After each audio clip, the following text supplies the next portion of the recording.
What's up, fight fans? This is your boy D2 Nice. I have with me Tiggy Maximus. Mr. Prime. This is the Who Are They podcast, and we are going to go over UFC 278. And stay tuned, watch all the way through because I think, what do you think, Tony? We got something special for him we're going to talk about at the end of this? Oh, yeah. All right. Make sure you watch all the way through, guys. Let's go. Tiggy Maximus, please take us in. I know there's a very special late prelim fight that you want to talk about. This particular fight is in the heavyweight division. We got Alexander Romanov going against Marcin Tibura. What do you think of that fight? This one's a tough one for me. I think these are two guys I know very little about. One thing I will say about the UFC simply is they typically do not put together boring fights at the heavyweight division.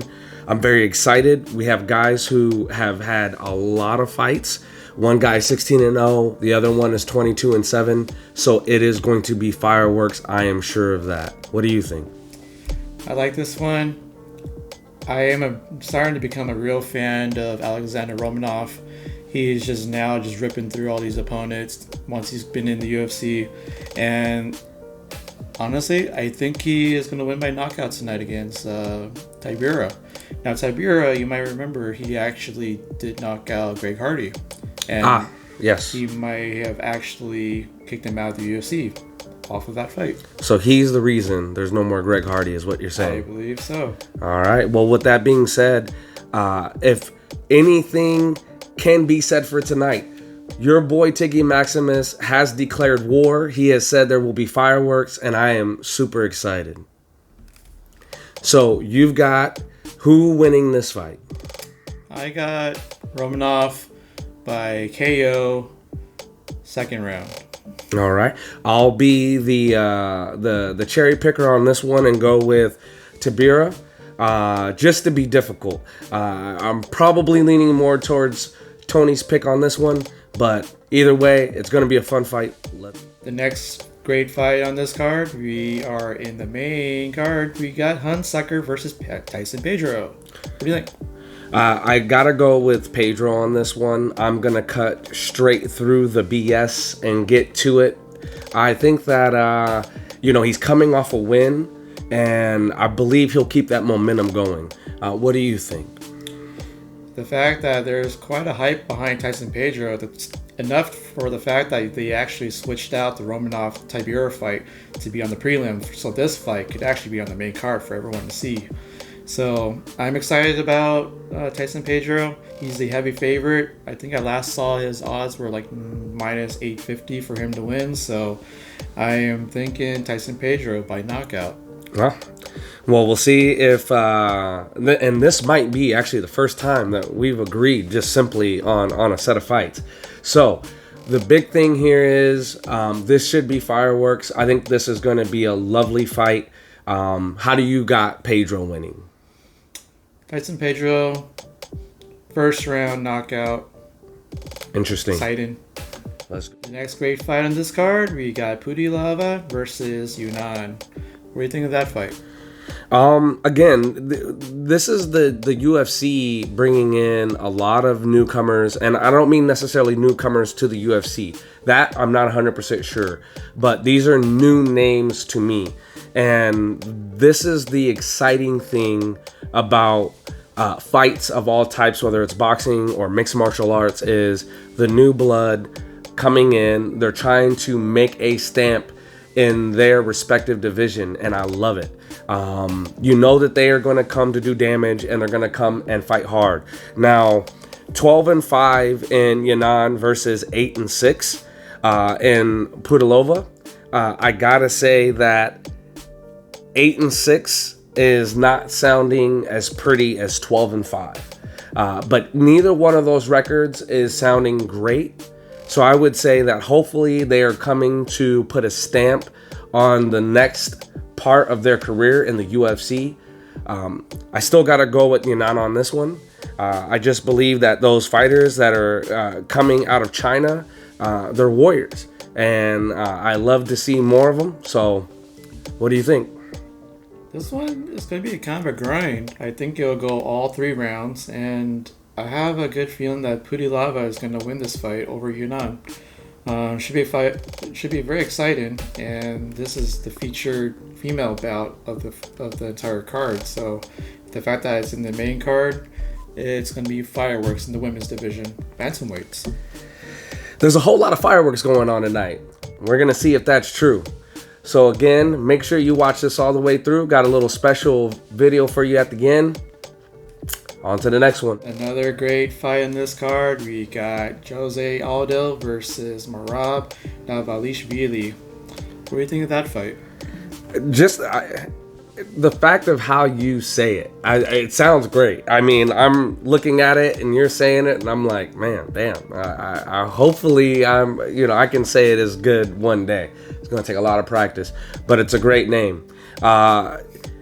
It's hard for me as a fan who got into the UFC watching, Jose Aldo and Anderson the Spider Silva. Jose Aldo was a charismatic character inside the octagon, and it's always going to be who I pull for. I think this is going to be an amazing fight. I think that if Jose can pull this off, it puts him that much closer to getting back to a title, or at least to fight for one. And I think the most interesting thing is that they are not putting Jose up against, easy wins. I will not say that Merab is going to be someone he's going to walk all over. This should be a great fight. What do you think? This one should be a good one. A lot of great fight in here. The odds are almost even. I mean, Merab is the slight favorite, but it's not by much. Jose is closing in on the odds here. I have enjoyed watching Jose over the years. He just has this amazing career, and I think he's on his way back up, but he's getting so close, and if he beats Merab, I think he will get that title shot at 135, but my heart feels that Merab is the feature of this division, and he's going to make a big statement tonight against Jose Aldo. I have it second round KO. All right, so for the bantamweights, you got Merab. Well, I will say this. Never count an old dog out of a new fight, and I've got to go with Jose. And maybe this is just a part of an old heart being affected by the old brain, but that's okay. I'm going to say Jose Aldo. I think that he wants to make a statement that he may not have done well for a while, but he is still the king at the 135, 140, 145 divisions. I think he gets the win on this one. Jose Aldo. Merab. Great fight on this card. It is your co-main event. We got Luke Rockhold versus Paulo Costa. What do you think of this middleweight fight? It's interesting. I mean, Paulo Costa, number 6, versus Luke Rockhold, who I think at this point is unranked. It's one of those weird things. It's like these guys have incredible talent, right? I mean, Paulo Costa has the ability to put his hand on your chin and make you go night-night. Luke Rockhold is a sustained wrestler. He does have punching power, but they have led that really rocky road where they've hit those snags. Of course, we know that Luke Rockhold was at one point a UFC champion. While he did not hold the belt for very long, he at least has shown that he has championship potential. He has the ability to perform when the lights are brightest and the crowd is loudest. So with that being said, I've got to go Paulo Costa. What do you think about this? This one should be a good fight at middleweight. I was starting to really like Paulo Costa. He has just enormous athletic ability, great power in his hands, and he actually made weight. And with Luke, I think he had his time to shine after winning the title from Chris Weidman. Yep. But I think his only title defense, and I think he lost it, it was to Michael Bisping. And then ever since then, I just haven't felt great about Luke. So for this particular fight, I'm picking Paulo Costa by knockout, first round. So let me ask you this. Is this one of those aspects of Luke Rockhold has had some issues with the chin being tested among great fighters? And do you think that his chin just isn't what it used to be because it's been tested too much? Tested too much, just left and right. You're just gonna keep seeing him getting pummeled. And I remember the Yoel Romero fight, and I remember the Michael Bisping fight, and then he tried his hand at light heavyweight. That did not go well against, what was it, Jan against Jan, yeah. And that was from I believe it was a right hand as he was moving backwards. So that and Jan's a guy who just has explosive power. He's a big dude for the light heavyweight division. So that could happen to anyone at that division. I mean, true. We've seen him do that. Now, Paulo Costa, are the issues behind him? That's my real question I have and I pose to the world, because again, we saw him make weight this time. Is this going to be something that is going to affect him the next fight or the fight after? I think that he has a good team as far as his management team. He may be on the lookouts for a slightly better management team. Now he's in the big leagues. Now you got to have people who are going to make sure you're making the right moves, the right steps, because Dana White's watching and the world is also watching. Well, now it comes to the point where it's the fight everyone has been waiting for. It is the main event. The main event we have here is for the welterweight championship. Title holder Kamaru Usman defending his title against Leon Edwards.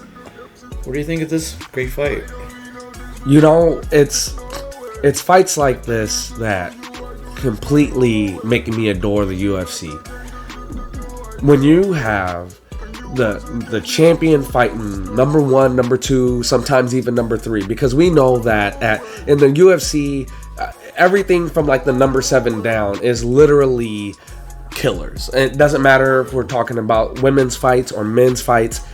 Literally, the top 7 are usually going to be exciting fights because they are the epitome of fighting, right? And while I'm not trying to discredit fighters that fight in Bellator or anywhere else, because I understand that there are great fighters that fight across the board in one championship and in Bellator, and those are groups that I want to start to get into more. We know that when you're talking about Leon Rocky Edwards, who is number 2, versus Kamaru the Nigerian Nightmare Usman, this is going to be a great fight. And I don't mean like this is going to be a great wrestling fight. I think that Kamaru is going to try to keep this on the feet more so than he did in the first fight. And I think one reason is because his striking has gotten much better. And we know that Leon wants to probably showcase a little bit of that wrestling, but he's not one who's going to try to take down Kamaru Usman. So this should be pop shots all over the place. Now, you can hear the excitement in my voice. Tiggy, Maximus, what do you think? Well, Tiggy Maximus thinks that this is going to be a great fight. Both fighters had evolved since the first fight back in 2015. A lot of wrestling coming from Usman. That was one of his great points about that fight. Leon Edwards, he kind of sticks with his stand-up game. That kind of helped him out. But in the end, it was Usman being too much in the first fight for Leon Edwards. And in this fight, I feel like there's going to be a mixture of the wrestling takedowns and Usman with his evolved striking since then, that he's going to kind of have a masterclass in this fight, and he's going to beat Leon Edwards over a course of 5 rounds. I have a feeling that it will be a knockout in the 5th round for Kamaru Usman. Wow. Well, I'll say this. I think you're going to need to worry about Leon's hands a little bit more than you did, a little bit more now than you did in the first one. I think Leon's a slightly bigger dude than he was when he came into the UFC, and I think that his striking has gotten better. And the one thing that I tend to worry about and you saw this when he fought Colby Covington the first time. And he even did this. I would say he's done this against Gilbert Burns, where he's willing to give his chin and put his chin out there on a platter to give you two or to give you one. And, jab for jab. Sometimes he'll double jab it, but that worries me because, again, you give a guy like Leon your chin out there on a platter, and he's a little bit bigger. I think he's a little bit wiser, and he might clean that off the plate. Now, that's not to say that Kamaru Usman is no slouch. I mean, we know he has a chin on him. I don't think he's ever been knocked out, much less knocked out ever in the UFC. So, with that being said, I'm going to keep my pennies on the side of the champion. While I don't care which way this goes, I just got to say that I think you're right. I think Kamaru just might have the power. And, again, he's well-rounded all over. Kamaru Usman for the win. Usman going for the kill. 5th round. And if you made it this far, guys, we appreciate you. We want to let you know how much we thank you. And hopefully you're riding for the home team of the Who Are They podcast. Majorly, we want you to know this. If you're not subscribed, go ahead and subscribe. We're going to continue to bring you great content. We're only going to get better. Remember that we are in our infancy when it comes to the whole vlogging, podcasting realm, and we're only going to get better. It's only to the top from here. Any last words, Tiggy Maximus? We do have a surprise for you guys.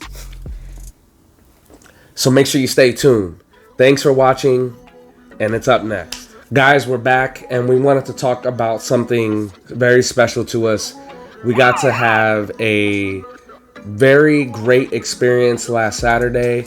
The UFC Fight Night San Diego was my first time ever getting to witness a UFC card in person. Tiggy Maximus, was it your first time? It was my first time. Couldn't believe it came to San Diego. Oh boy, the crowd, the atmosphere, it's just top notch. It just made you want to be there. It's just a different feel, just being there live versus watching it on the bar TV or just at your home TV. And the fights were great. There was 6 knockouts. There's 1 submission. There was quite a few decisions, but overall it was a good fight card, top to bottom. So, talk to me more about the feel. The one thing I noticed was I did not think that San Diego was gonna feel like Vegas, at least from what we see on TV. The one thing I will say is that people were loud. I mean, I lost my voice. People were banging on things, and the excitement was there. And I'm sure the UFC fighters felt it. I know Dana White had to feel it. We brought the roar. What did you think? What was the atmosphere like for you? Oh man, there is a big pop for the Mexican fighters. You can hear it from the crowd. There was even a loud pop for Chito Vera, who had the main event slot, and he made sure everybody went home happy with a knockout. Now, let's make sure you know that Chito Vera is not Mexican, because the last thing I want to do is piss off Luke Rockhold. I mean, I don't care. But I will say this: you are right. There was a lot of love for pretty much all the fighters actually that fought. I will say this: Angela Hill had one hell of a fight. Those were 2 warriors in that cage, and I was excited to see her. She fought definitely like a warrior this time, and that was probably one of my favorite fights she's ever been in. Probably her most exciting so far to date. Any other fights stand out to you? Well, The one fight that caught me by surprise, it was Tyson Nam and Oday Osborne. Osborne was the favorite going in. Tyson Nam, I didn't think much of him up until that fight, until he countered a flying knee, which, by the way, was way off by Osborne, and Tyson countered with a right cross that just put Oday's lights out for the win. That was a special scene because to see a knockout live in person, that made it quite an experience in San Diego. Great fight. I think the Onama versus is it Landwehr? Oh, Landwehr and Onama. That Landwehr. was exciting. Let me tell you something.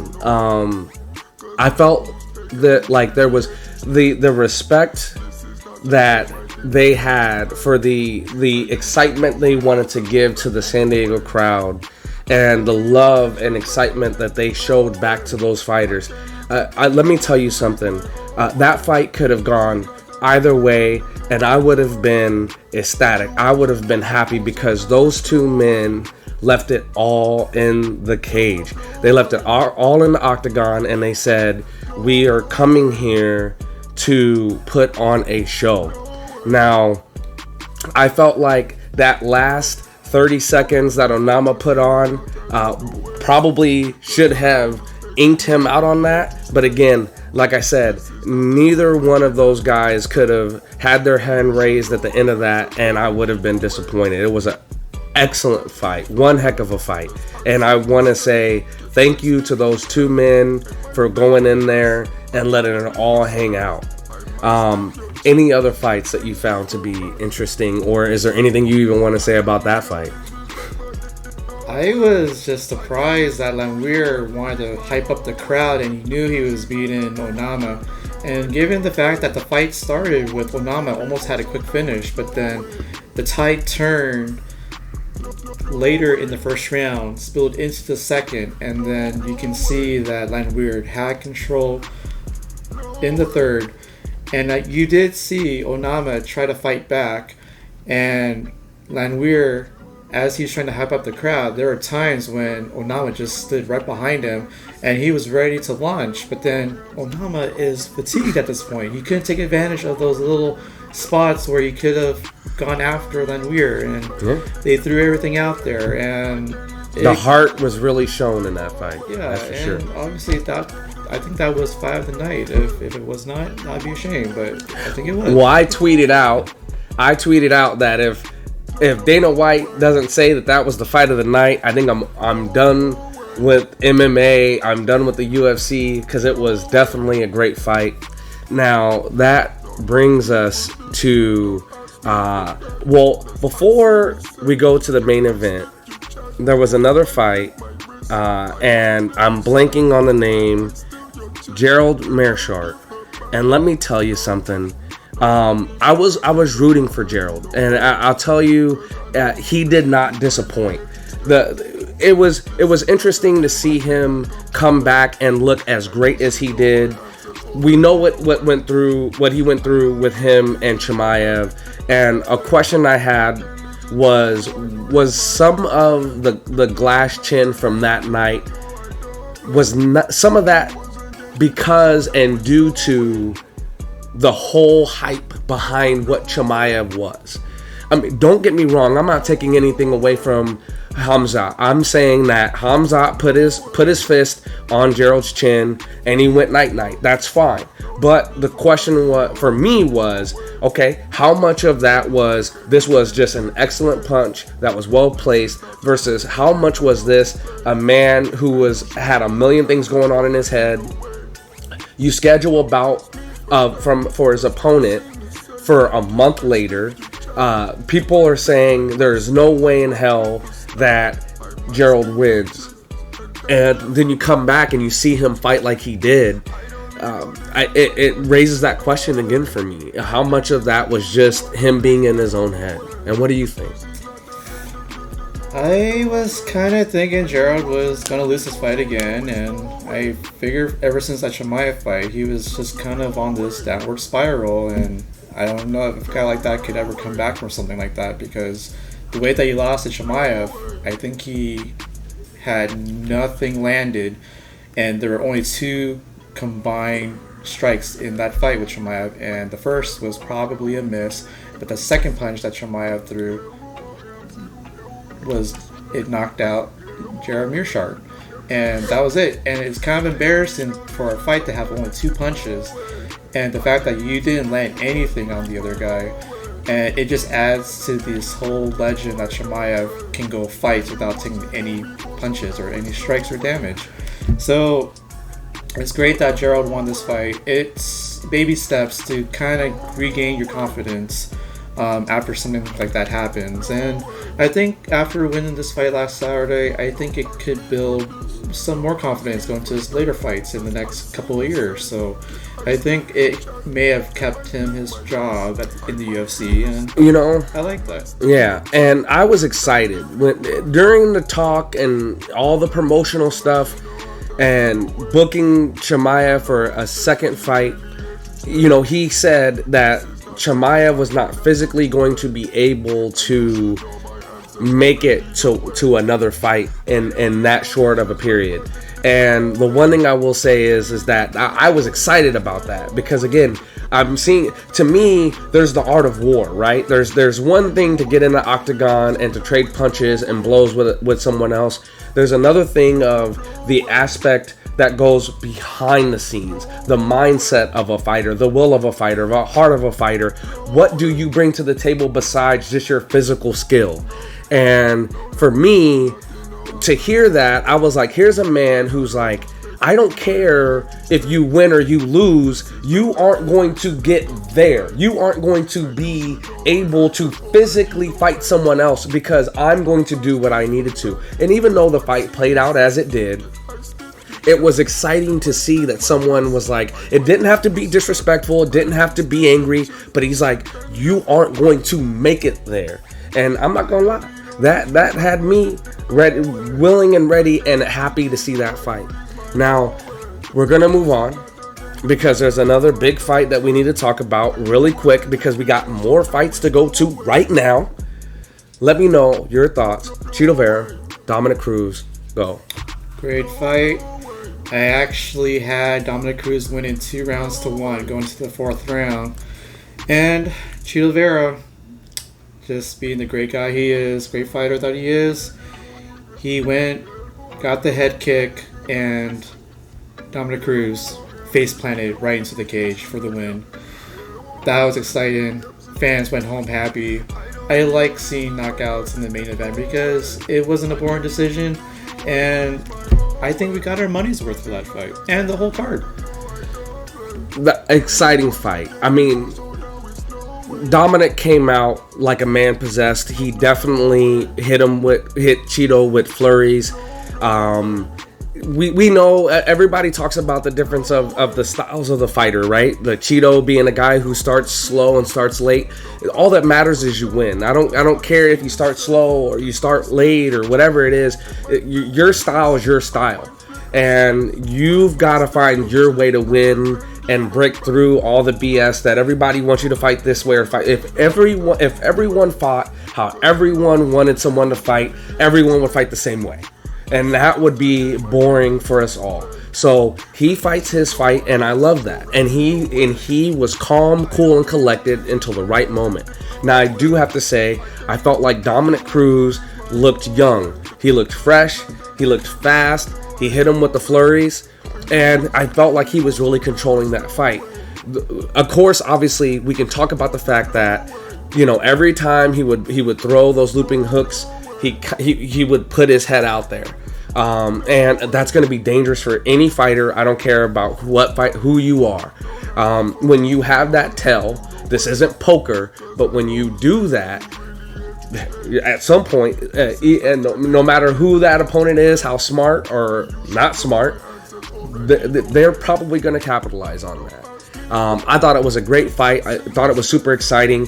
A lot of thanks to the San Diegans, the non-San Diegans who came out, because I want to say that it made my experience that much more. I mean, people were really going at it. They really loved it. They enjoyed themselves. And I was able to enjoy that. There were thousands of people enjoying themselves. I'm sure you did too, Tiggy. I'm sorry that we have to leave you. We'd love to stay with you all freaking night because we love you guys. But there are fights for us to go see.